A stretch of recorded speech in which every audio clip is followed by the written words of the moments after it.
Carabao Cup final, exciting one that.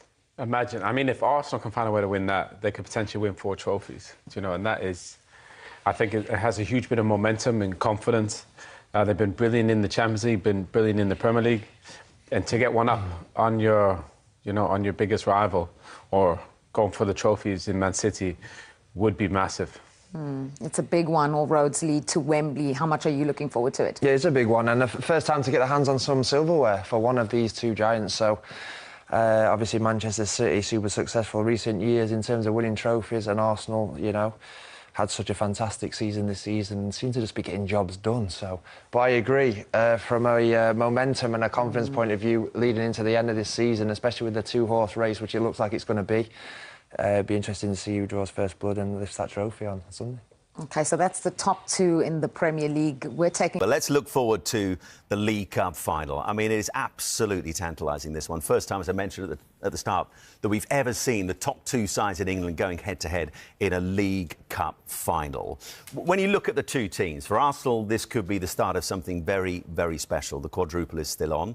For Manchester City, it's one of, now, I think most would agree, will come onto the title race, probably 2 chances of silverware for Man City this season. Who's under more pressure to lift that trophy tomorrow? I'd probably say Manchester City, the situation they're in at this moment in time. And if you'd have said this time last week, when it could have been completely different, with obviously Arsenal taking on Everton and Manchester City going to West Ham, it's amazing in the blink of an eye they can go 9 points clear, and that's what happened. And now we sat on the back of a week where we've had Champions League football. Arsenal progress to the next round, and Manchester City get blown away by Real Madrid over 2 legs, which probably before, you know, you looked at it and think, which way would it go? So this one for me, I think it's one for Arsenal. For me, could this be the start? And you think, wow, that first one ticked off will be a huge bonus for Arsenal. But for Manchester City, I think it's one you go, look, we have to end with some silverware come the end of the season. Still got the opportunity for the FA Cup. I think the Premier League now at this moment in time, 9 points behind. I know they've got to play each other in the league, but tomorrow I think there's probably more pressure on Manchester City to try and get that first win. And then we go, see what happens. Because once Arsenal get that first one on the board, for me, where does it stop? FA Cup, you never know. Southampton, Champions League. I mean, people are talking about the quadruple, and Merce will be able to speak about this. I've never been in this situation to go for the double or even anything like that. But to do the quadruple and turn up in 3 finals if they get there, and then perform in every one of them, impossible in my opinion. And people go, are you stupid? This is an Arsenal team that is exceptional players, great squad. We might be sitting here on Monday morning going, well, that's the first one they haven't won. Might be going, they haven't won. So, I mean, it's wide open, this one tomorrow. I think Manchester City turn up and Pep Guardiola will have this team going, let's show what we're really about. 9 points behind in the Premier League, but this is a one-off game. And are we as good as Arsenal? On paper, let's see tomorrow night.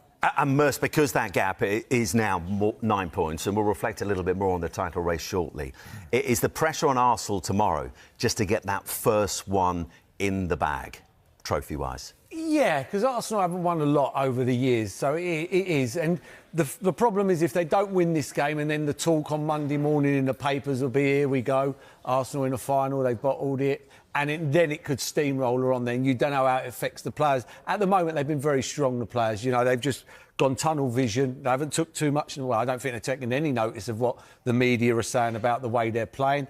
But I think this is a big game. We will only tell after this game and the following week or 3 weeks' time when they play again, how much has affected them. Yeah. But for me, I personally think, as we talk today, this is the hardest one out the quadruple to do today.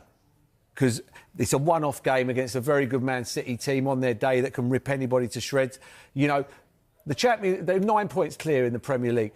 You know, they play Sporting Lisbon over 2 legs. Yeah. Do you know what I mean? You can afford that little bit bad 45 minutes here and there. Tomorrow, you can't afford it. You know, and they got a decent draw in the FA Cup, no disrespect to Southampton. So at the moment, as we talk, this is their biggest obstacle so far. And if they win this, then all of a sudden, couple more league wins, tick that off. Before you know,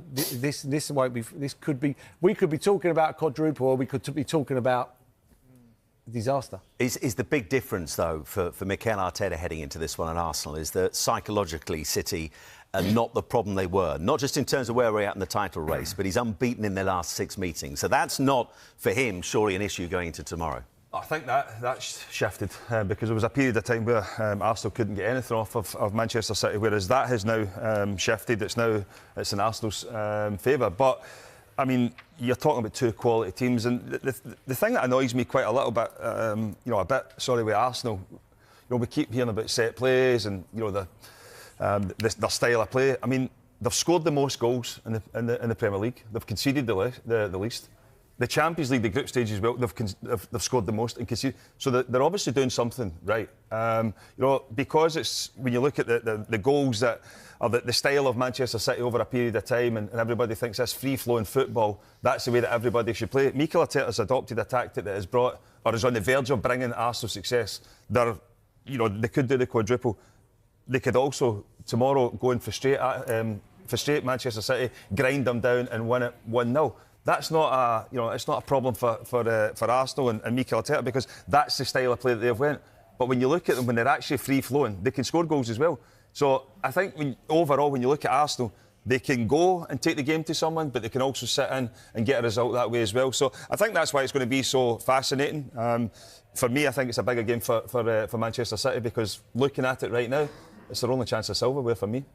Yeah, I mean, and that's the thing, Sue, because the speculation continues about whether or not Pep Guardiola will still be in place come the start of next season. But what we do know from that relentless desire to keep on winning, keep on adding to the trophy cabinet, he will not want to finish off the back of 2 successive seasons without a trophy, which adds the pressure on him going into tomorrow, doesn't it? Yeah, and we know how serious he takes every competition that he goes into. He instills that onto his players, that they are winners, and, he will 100% go into this game and have the belief and the confidence that they can go and win. Because I look at the last 2 games, obviously, against West Ham.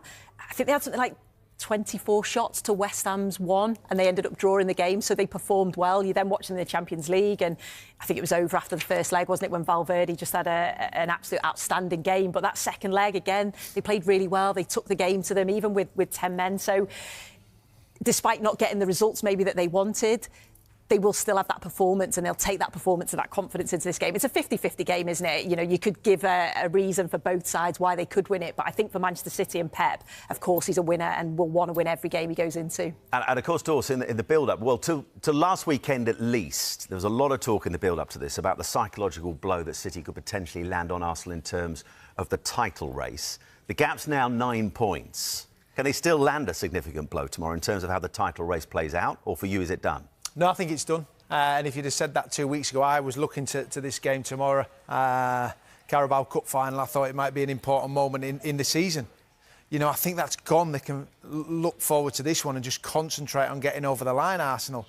I think last week was a huge turning point in that game against an Everton team that were resolute, hard to break down, and then they managed to find a way to get over the line and win the game and put the pressure on Manchester City going in the late kick-off against West Ham United. And with Sue, sometimes you don't always get what you deserve, and I don't believe Manchester City got that. But that margin, how it just flicked in the blink of an eye, one slight mistake from Pickford gives Gyökeres a chance to score a goal. And on the flip side, West Ham turn up, put an outstanding performance in from man to man, and managed to get a point. It's amazing. Now you're going 9 points. How do you turn that round? I think it's 19th of April, they play each other.